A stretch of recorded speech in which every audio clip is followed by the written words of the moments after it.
Hello, యమ్మీగా and ఫాస్ట్గా అయిపోయే methi paneer paratha recipe చూపించేస్తాను. చాలా బాగుంటుంది, ఒకసారి చూసేయండి.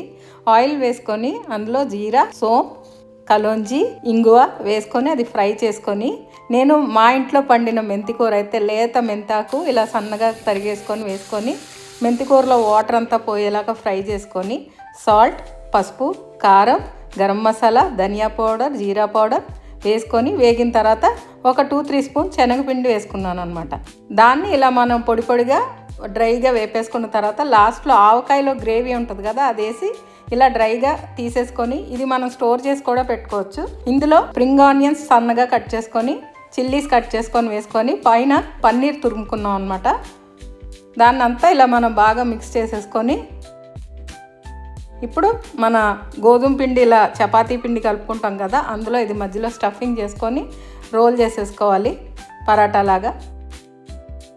దీన్ని చక్కగా నెయ్యి వేసుకొని 2 సైడ్స్ తిప్పుకుంటూ చక్కగా క్రిస్పీగా కాల్చుకుంటే చాలా చాలా చాలా యమ్మీగా ఉంటుంది. మీరు కూడా ఒకసారి ట్రై చేసి ఎలా ఉందో చెప్పండి. బాయ్.